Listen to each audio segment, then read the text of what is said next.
Régis, firstly, Habib Diarra, he's had the surgery, he's going to be out until December. And I guess really when he comes back, it's not long before the African Cup of Nations, so conceivably you could be without him for quite a while, quite a blow. Yeah, we'll see.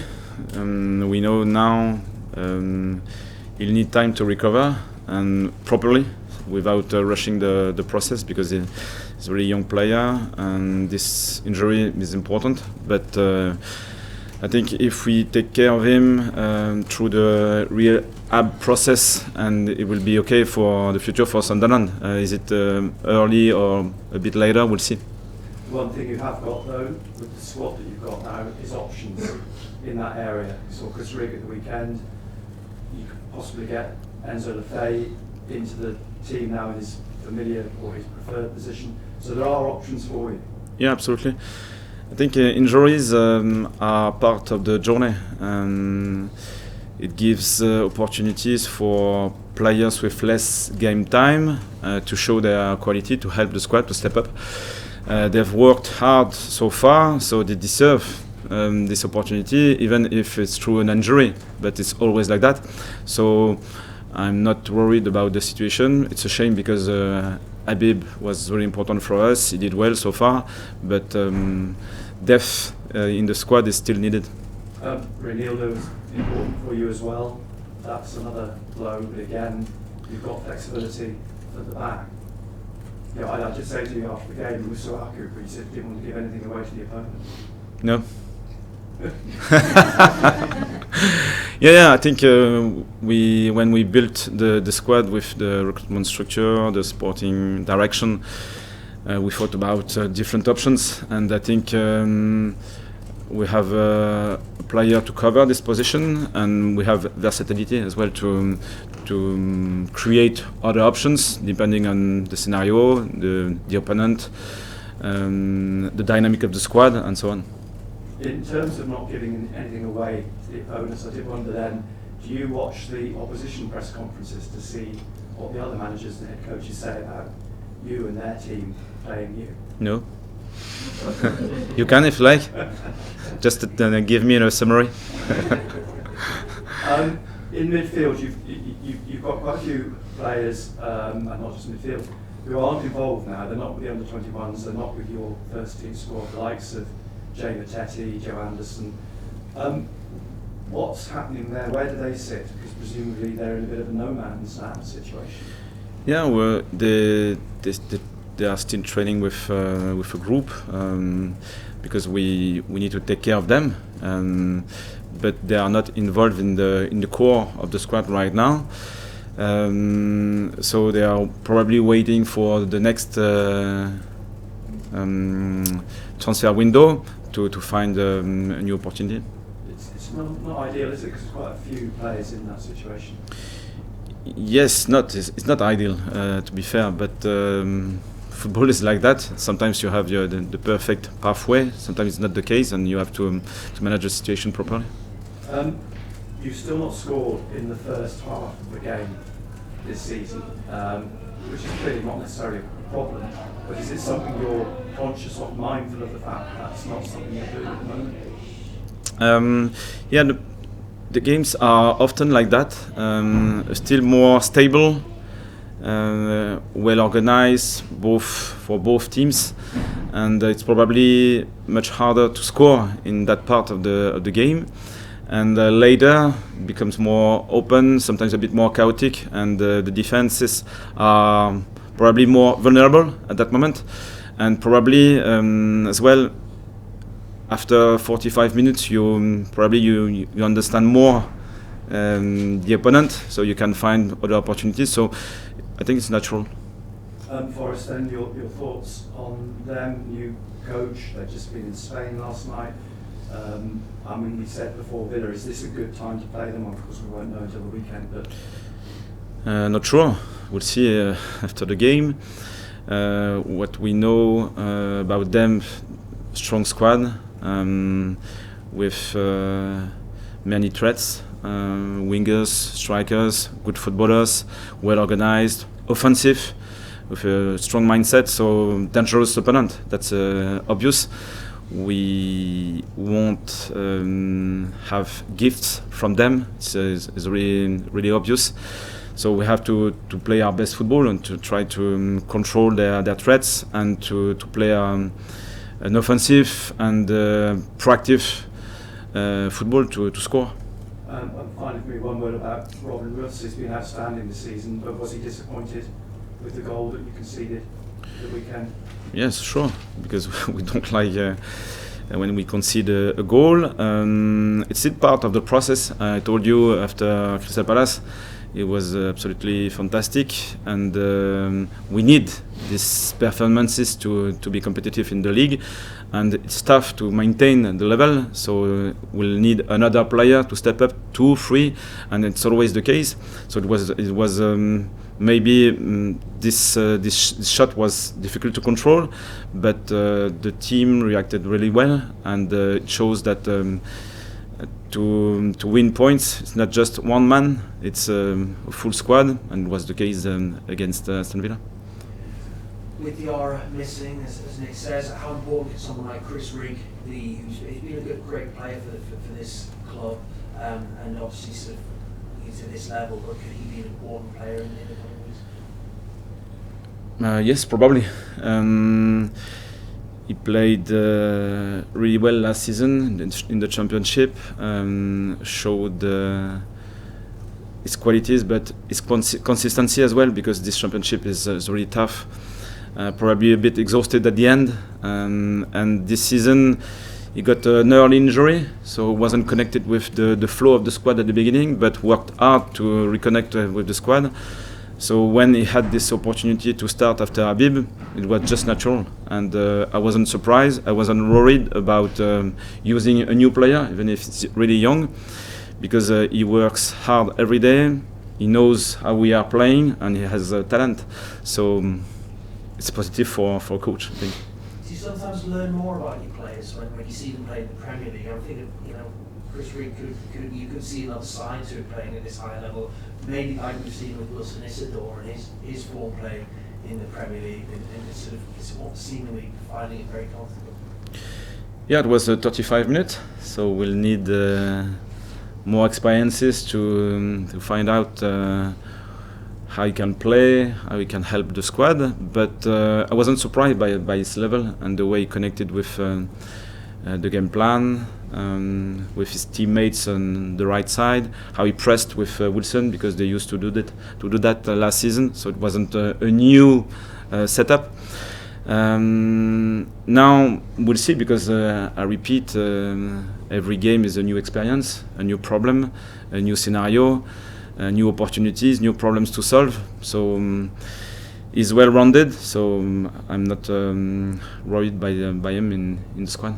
Having Dan Ballard back as well, has it got you sort of contemplating potentially formations? I mean, you defended very well, but obviously he's going to be a key player for you as well. Might it force a tactical switch? We'll see. 2 sleeps before the game, so I'll manage and process different ideas, and this one. Yeah, I think we have to be adaptable. I think it's already the case. If you watch our game, probably we defend in a 4-4-2 in the mid-press, and when we go deeper, it's more 5-4-1. So we can start like that, or we can keep the same structure. We'll see. It's positive to have different options. Hi, Régis. We talk about Habib Diarra. How much of a miss will he be off the pitch as well? Because already, despite him only being here a couple of months, he seems to be a very, very popular part of the squad in the dressing room. He will be still in the dressing room, so he won't leave the team. But probably in different mindset, because when you are not connected with the game, the training sessions, and so on, it's a bit harder to stay connected. But yes, it will be different. But I think it's a part of the journey, and will be an opportunity for him to grow as a player, as a human, and to be better at the end. because his Snapchats, his social media have become very, very popular amongst the Sunderland fans. Do you know of his Snapchats, and how important widely is social media becoming the vibe, the atmosphere of this young squad? I don't know, to be fair.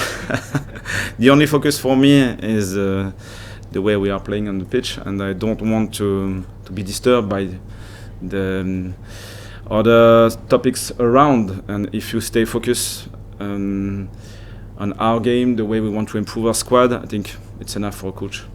We live in a world of very, very high transfer fees these days. So when you pick up Omar Alderete and Nodi Mukiele for around about £20 million, how much of a bargain are they proving to be already so early on in the season? Yeah, I'm not sure that the price is connected with the quality, because the market can get crazy just with a competition between two clubs, for example. So I think the most important thing is the value, the football value, rather than the money value. And these two guys, for example, showed good qualities on the pitch, and they were consistent, which is positive. I just want to ask you about one other player, Noah Siddiqui, at the moment. There's a phrase going around that 70% of the earth is covered by water, the rest is covered by Noah Siddiqui. How hard does he work, not just on match day, but in training? Do you see this as well, covering every blade of grass like you see? Yeah, it's not the only one, but it's one of his quality to run and cover spaces. We spoke early in the season about this volume, and it's obviously one of his strengths, but at the same time sometimes it's possible to manage his energy to be a bit more efficient, and I think he's getting better in this part of his game. Just finally from me, on Nottingham Forest, obviously a new manager in Ange Postecoglou. What do you make of the so-called Ange Ball, the style of football that Ange Postecoglou brings to his teams? He'll need the time to probably to improve and to create an input with his ideas, but it's obvious that he's a really proactive, offensive coach, and with the players he has in his squad, he can use many different options, and they are really impressive in the final third, for example, and it will be tough for us to defend against them. Thanks, Régis. Hi, Régis. I know you've spoken a lot about Chris Rigg in this press conference. Just wondered, he must have been very frustrated to be the player that was sacrificed at the weekend. How has he been since? Is he coming to you, saying he really wants this opportunity to prove what he can do? What's his response been? Really positive, and he was frustrated and disappointed, which is normal, I think. It's normal to accept his reaction, but one of his main quality is a squad player. So he can manage his frustration for the squad, for the collective purpose. And he's really young. His reaction was really balanced. So for me, it's really normal to accept his frustration, but at the same time, he can keep the right level and staying connected with the output of the squad. Have you been impressed how some of those players from last season have adapted from being first team as two squad players this season? Yeah,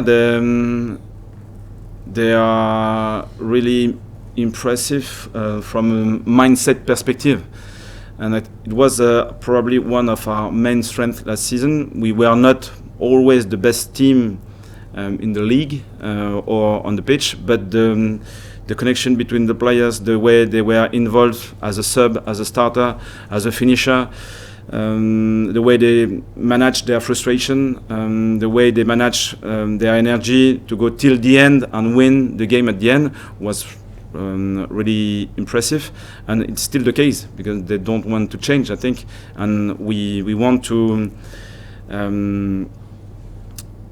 build around this identity. So they are still in the squad. Sometimes they can start, sometimes they are on the bench, but they are still important for the squad.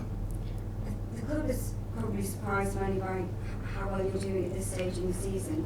The team looks at home in the Premier League. Do you feel at home in the Premier League? Not yet. To be fair, not yet. No, it's not possible to think like that because we showed that we can be competitive through this first period, but it's always a new challenge and it's really fragile. We are always talking about fine margins, small details can make the difference. So we are always on the edge, and I think if we become complacent, we'll be punished. So it's not possible to think like that. It's always a new challenge, something to achieve, something to chase, and we are in this process. Thank you. When you're in the Premier League, club is just automatically more in the spotlight. Live game last weekend, live game this weekend, more media. Is everyone growing comfortable with that, with being more in the spotlight? Yes, I think it's part of the journey in the Premier League, and we accept that. I think it's important to show the identity of the club, to give some insight about the way we are training, the way the players behave every day. So I think it's part of our job now. But at the same time, we need to stay focused on our football. It looks in sort of as if you look to bring in a blend of sort of young players like Noah and an experience like Granit, like Omar. Do you think you're already seeing the benefits of that blend of younger players and players with more high-level experience? Yeah, I think it was a really important purpose of the transfer window to keep the balance. So probably one of the main key point of the identity of the club is to promote new players, talented new players, to help them to learn, to grow. But they will grow and learn if they have foundations, solid and strong foundations. And for example, Granit or Omar or Nordi, for example, are more experienced, and they help the younger players to grow. Yeah. Nothing's ever quite the same, but there's a bit of a similar blueprint between clubs. When Nottingham Forest came up through the playoffs, they spent a lot of money and they stayed up and they thrived. Can that be a blueprint for Sunderland as well? Yeah, it's a good example, really good example to follow. Hopefully we'll have the same success. Régis, just on the Premier League again, you mentioned that obviously you're not quite feeling part of it yet because we're only a few games in, but just how much are you enjoying the challenge that it brings and the experience of everything? Yeah, so it's really positive and exciting because we are playing in the best league in the world, so every new game it's a new challenge and something to solve, something to achieve with really good players. So as a coach, I enjoyed this experience.